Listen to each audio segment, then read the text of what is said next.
Okay, hello, Chris. Good to see you again, and thanks for accepting our invitation to open the first international training school on core correctional skills in Barcelona. Thank you, Ian. It's a great pleasure to be invited to open the training course. I have been in Barcelona quite a few times in the past, and I'm looking forward very much to visiting there again. Yes, it's a beautiful place indeed. Talking about the international training school on core correctional skills, what is your opinion about the core correctional skills, Chris?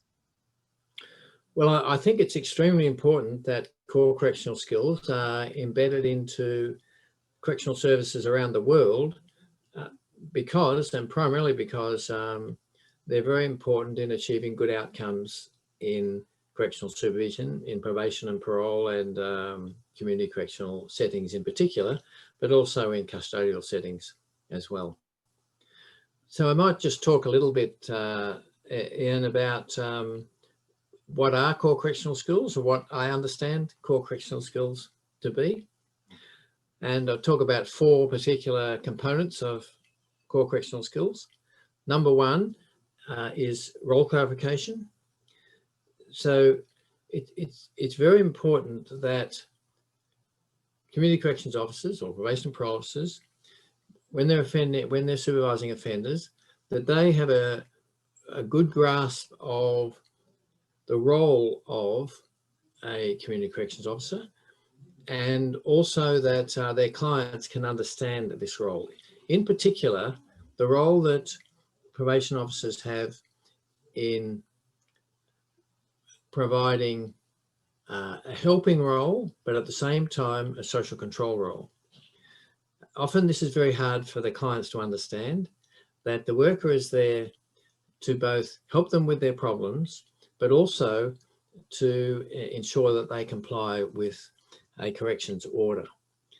And helping the offenders to understand this is one of the important skills in correctional practice, because it's one which the offenders often misunderstand. They tend to think workers are either their friend or their enemy, whereas in practice, they're more like a parent.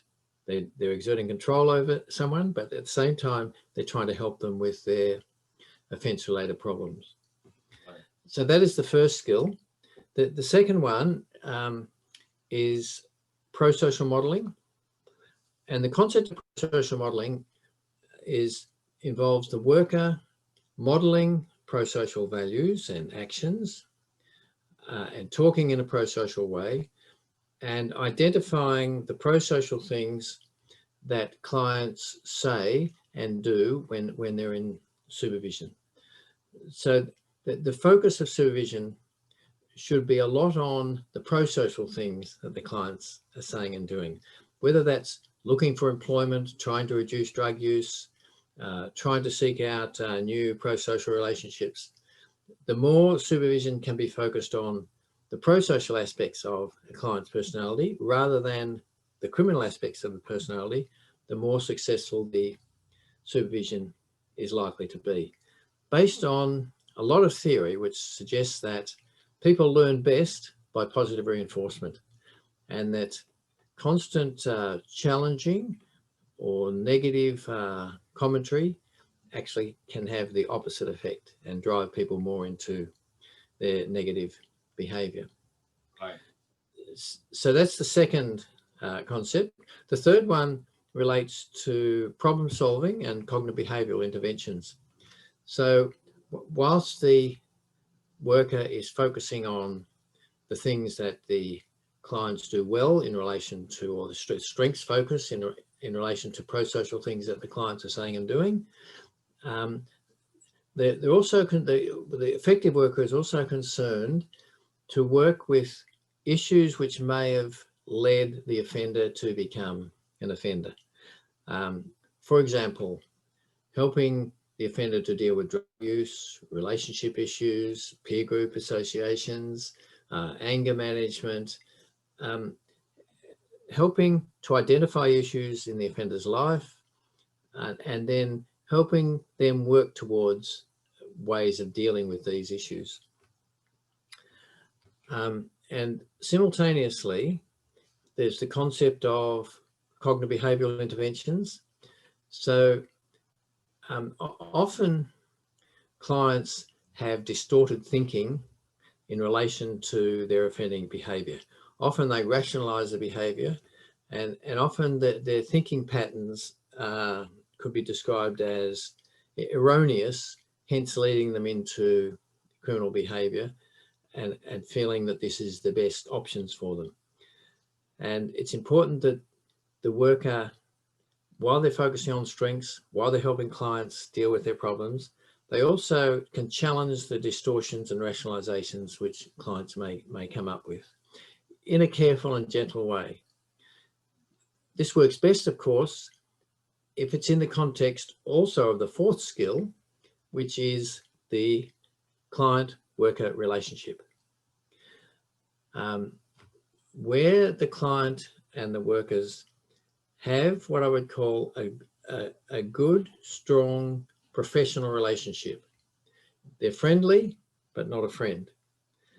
The client actually develops a trust in the worker as someone who can actually help them and who has their genuine interests at heart. Where you have this kind of a relationship, the client understands the client's perspective, appropriately challenges, focuses on their strengths and the pro-social aspects of their personality, and helps the client to understand that the worker has these two roles. When you have these things together, all the research suggests you get good outcomes. And they are the 4 key core practice skills as I would understand them. Yes, thank you very much, Chris. And thank you for sharing with us a glimpse of your presentation actually for Barcelona. So very useful. And I think it's important to mention here that we will approach these skills following this kind of the 21st century fashion. For instance, we're gonna look at these skills from the perspective of how we can use them also in a digital environment, in Yes. kind of online and so on. Yes. So it will be very interesting to look at them from this fresh perspective.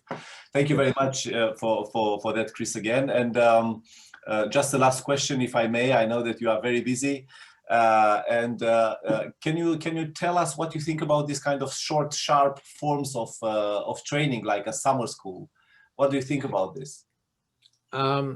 Well, what I think very clearly is that some people have some of these skills naturally, but generally speaking, business as usual doesn't involve high levels of these kind of skills being delivered to clients. But a lot of evidence suggests that training in core practice skills leads to better skills among the workers and better outcomes for clients.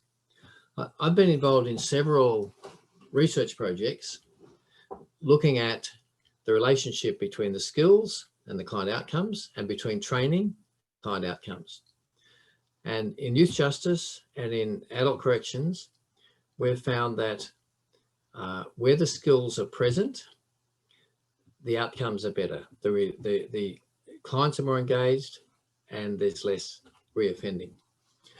And we've done that by observing interviews, observing audio tapes of interviews, directly observing interviews, coding for practice skills, and looking at the relationship between practice skills and outcomes. Many studies now, at least 8 different studies, have found where the skills are present, the reoffending rates can be as much as 50% lower, but on average, around 30% lower if the workers are coded as having good skills. But the other very interesting thing about this is that you can teach people how to use the skills.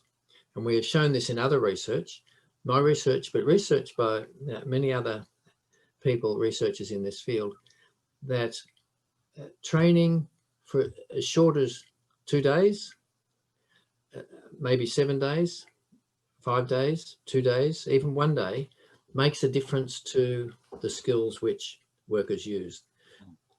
in one study we did in youth justice, we observed audio tapes of workers and we coded for their skills. Then we offered 2-day training to these workers based on the practice skills which I've talked about. And then we coded again. We had independent research officers coding audio tapes of the interviews conducted by these workers. And we found in the first, the pre-tapes, the pre-tapes recorded of the interviews, the average score was about 4. In the post-tapes, the average score was close to 7. So we saw this move from really some use, but not that much, to quite a lot of use of the practice skills.